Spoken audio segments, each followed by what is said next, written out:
ದಾವಣಗೆರೆ ವಿಧಾನಸಭಾ ಕ್ಷೇತ್ರದ ಒಂದು ಉಪಚುನಾವಣೆ ನಮ್ಮೆಲ್ಲರ ಮುಂದೆ ಇವತ್ತೇನಿದೆ. ದಾವಣಗೆರೆ ಉಪಚುನಾವಣೆಯಲ್ಲಿ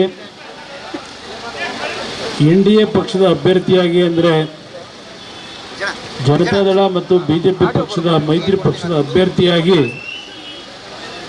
ನಮ್ಮ ಶ್ರೀನಿವಾಸ್ ದಾಸ್ ಕರಿಯಪ್ಪನವರನ್ನು ಚುನಾವಣೆಗೆ ನಿಂತಿದ್ದಾರೆ. ಅವರ ಪರವಾಗಿ ಈ ದಿನ ದಾವಣಗೆರೆಯ ಜನತೆಯನ್ನು ಒಂದು ಬಡ ಕುಟುಂಬದಲ್ಲಿ ಜನಿಸಿ ಇವತ್ತು ಶ್ರಮಜೀವಿಯಾಗಿ ಏನು ಕೆಲಸವನ್ನು ನಿರ್ವಹಣೆ ಮಾಡ್ತಾ ಇದ್ದಾರೆ, ಶ್ರೀನಿವಾಸ್ ಅವರನ್ನು ತಾವು ಆಶೀರ್ವದಿಸಬೇಕು ಅಂತಕ್ಕಂಥ ಮನವಿಯನ್ನು ಸಲ್ಲಿಸಲಿಕ್ಕೆ ಬಂದಿದ್ದೇನೆ. ಇವತ್ತಿನ ಈ ಒಂದು ಸಂದರ್ಭದಲ್ಲಿ ಈಗಾಗಲೇ ಕಳೆದ ಒಂದು ವಾರದಿಂದ ಕಾಂಗ್ರೆಸ್ನ ಮುಖ್ಯಮಂತ್ರಿಗಳು, ಉಪಮುಖ್ಯಮಂತ್ರಿಗಳು, ಹಲವಾರು ಮಂತ್ರಿಗಳು ಬಂದು ನಿಮ್ಮೆಲ್ಲರಲ್ಲಿ ಮತವನ್ನು ಕಾಂಗ್ರೆಸ್ ಪಕ್ಷಕ್ಕೆ ಕೊಡಬೇಕು ಅಂತಕ್ಕಂಥದ್ದನ್ನು ಕೇಳಿ ಹೋಗಿದ್ದಾರೆ. ಜನತಾದಳದ ನಮ್ಮ BJPಯ ಭಾರತೀಯ ಜನತಾ ಪಕ್ಷದ ಹಿರಿಯ ಮುಖಂಡರುಗಳು ಸಹ ಕಳೆದ ಒಂದು ವಾರದಿಂದ ದಾವಣಗೆರೆಯ ಹಳ್ಳಿಗಳು ಮತ್ತು ನಗರ ಪ್ರದೇಶದಲ್ಲಿ ಈಗಾಗಲೇ ಪ್ರಚಾರವನ್ನು ಅತ್ಯಂತ ಯಶಸ್ವಿಯಾಗಿ ಏನು ಮಾಡಿದ್ದಾರೆ.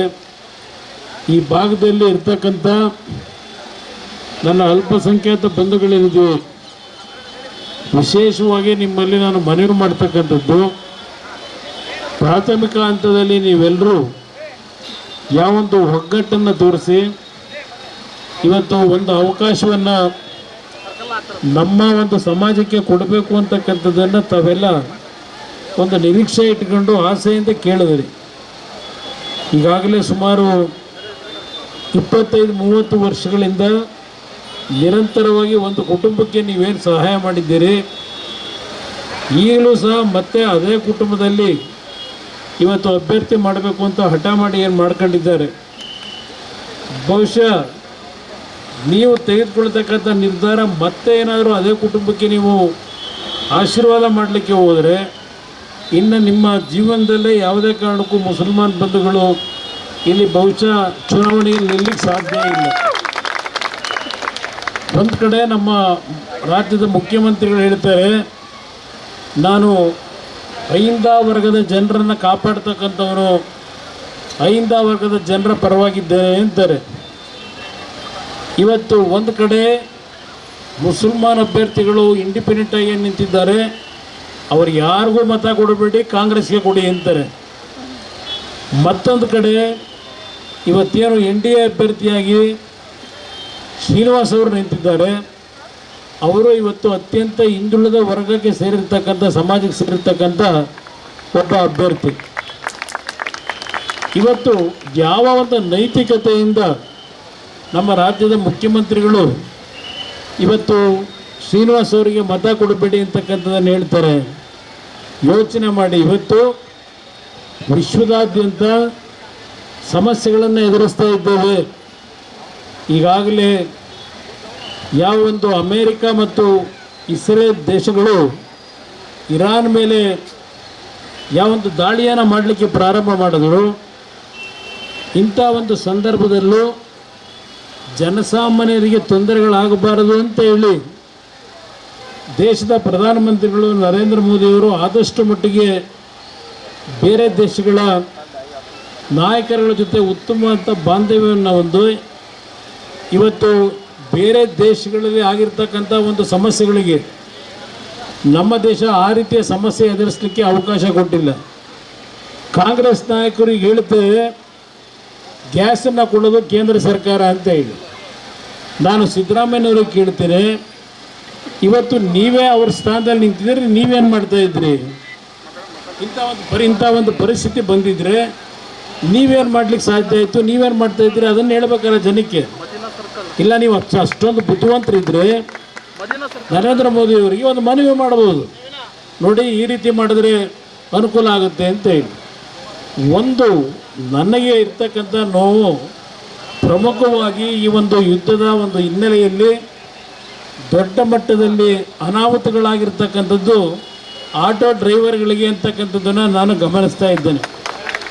ಆಟೋ ಡ್ರೈವರ್ಗಳಿಗೆ ಯಾತಕ್ಕೆ ಈ ಪರಿಸ್ಥಿತಿ? ಅವರ ಒಂದು ವಾಹನಗಳಿಗೆ ಯಾವೊಂದು ಗ್ಯಾಸ್ ಮುಖಾಂತರ ಪ್ರತಿನಿತ್ಯ ಅವರು ವಾಹನವನ್ನು ಓಡಿಸ್ತಾ ಇದ್ದರು. ಇವತ್ತು ಅಲ್ಲಿ ಕೊರತೆಯನ್ನು ನಾವು ಕಾಣ್ತಾ ಇದ್ದೇವೆ. ಕೆಲವು ಆಟೋ ಚಾಲಕರು ಟಿ ವಿಗಳಲ್ಲಿ ಹೇಳಿದ್ದನ್ನು ಗಮನಿಸಿದ್ದೇನೆ ನಾನು.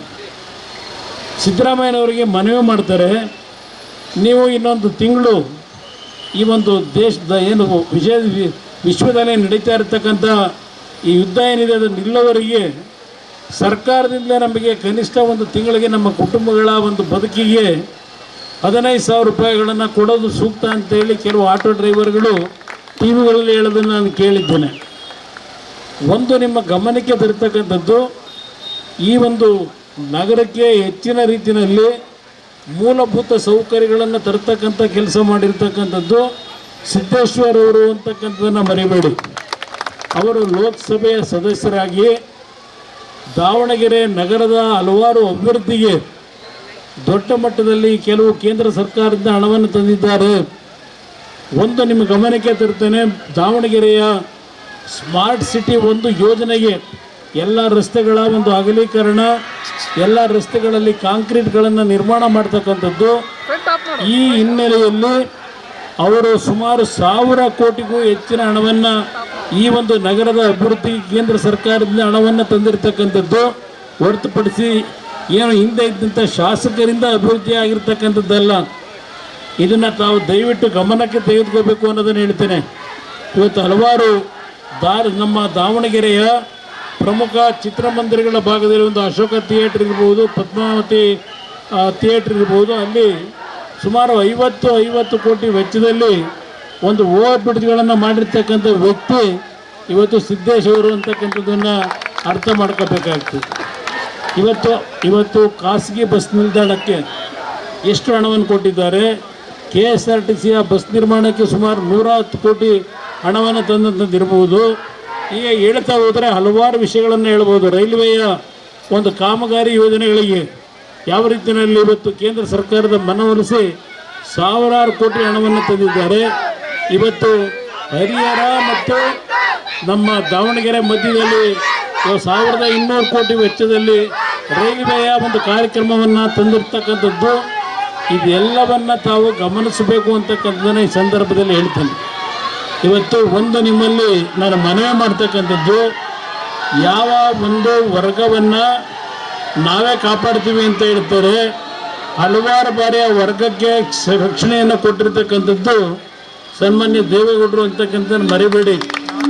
ಇವತ್ತು 4% ರಿಸರ್ವೇಷನನ್ನು ದೇವೇಗೌಡರು ಮುಸಲ್ಮಾನ್ ಬಂಧುಗಳಿಗೆ ಕೊಟ್ಟರು.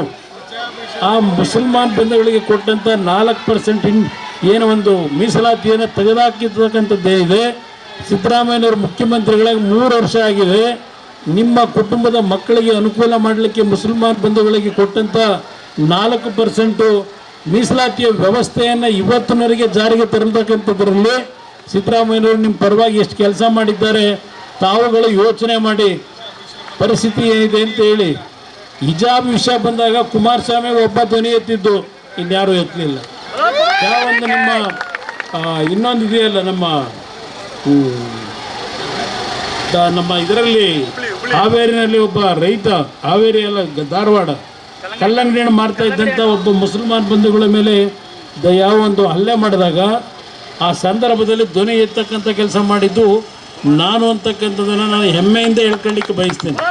ನನಗೆ ಜಾತಿ ಇಲ್ಲ, ನನಗೆಲ್ಲ ನನ್ನವರು ಅಂತಕ್ಕಂಥ ಭಾವನೆಯಿಂದ ಕೆಲಸ ಮಾಡಿರೋವನು. ಆಕಸ್ಮಿಕವಾಗಿ ರಾಜಕಾರಣಕ್ಕೆ ಬಂದವನು. ಈಗೆಲ್ಲ ಇಲ್ಲೆಲ್ಲ ಹೇಳ್ತಾ ಇದ್ದೀವಿ, ನಾನು ಮುಖ್ಯಮಂತ್ರಿ ಇದ್ದಾಗ ನಿಮಗೆ 1 ರೂಪಾಯಿಗೆ ಜಾಗವನ್ನು 25,000 ಅಡಿ ಜಾಗವನ್ನು ಕೊಟ್ಟಂಥದ್ದನ್ನು ಇಲ್ಲಿ ಯಾರೋ ನೆನೆಸ್ಕೊಂಡು ಹೇಳ್ತಾ ಇದ್ದೆ. ನಾನು ಈ ಸಂದರ್ಭದಲ್ಲಿ ಜಾತಿಯ ಹೆಸರಿನ ಮೇಲೆ ಮತ ಕೊಡಿ ಅಂತ ಹೇಳಲ್ಲ. ಯಾರು ಮುಂದಿನ ದಿನಗಳಲ್ಲಿ ಈ ರಾಜ್ಯದಲ್ಲಿ ನಿಮ್ಮ ಒಂದು ತೆರಿಗೆ ಹಣವನ್ನು, ಅದು ದೇವರಿಗೆ ಸಮಾನವಾದಂಥ ಹಣ ಅಂತಕ್ಕಂಥ ಭಾವನೆಯಿಂದ ನಿಮ್ಮ ಬದುಕಿಗೆ ಒಂದು ಶಾಶ್ವತವಾದಂಥ ರೀತಿಯ ಕಾರ್ಯಕ್ರಮವನ್ನು ಕೊಡ್ತಾರೆ, ಅಂಥ ವ್ಯಕ್ತಿಯನ್ನು ನೀವು ಆಯ್ಕೆ ಮಾಡ್ಕೊಳ್ಳದೇ ಇದ್ದರೆ ಮುಂದಿನ ದಿನಗಳು ಭಾಳ ಕೆಟ್ಟ ಪರಿಸ್ಥಿತಿ ಇದೆ. ಇವತ್ತು ಈ ಸರ್ಕಾರದಲ್ಲಿ ಲೂಟಿ ಹೊಡೆಯತಕ್ಕಂಥದ್ದನ್ನು ನಾವು ಚರ್ಚೆ ಮಾಡೋಕ್ಕೆ ಹೋದರೆ ಪುಟಗಟ್ಟಲೆ ಹೇಳ್ಬೋದು, ದಿನಗಟ್ಟಲೆ ಹೇಳ್ಬೋದು. ಈ ಸರ್ಕಾರದಲ್ಲಿ ನಡೀತಾ ಇರ್ತಕ್ಕಂಥ ಯಾವೊಂದು ನಿಮ್ಮ ತೆರಿಗೆ ಹಣವನ್ನು ಲೂಟಿ ಮಾಡ್ತಾ ಇದ್ದಾರೆ. ನಾನು ಯಾವುದ್ರ ಬಗ್ಗೆ ಈಗ ಚರ್ಚೆ ಮಾಡಲಿಕ್ಕೆ ಹೋಗೋದಿಲ್ಲ.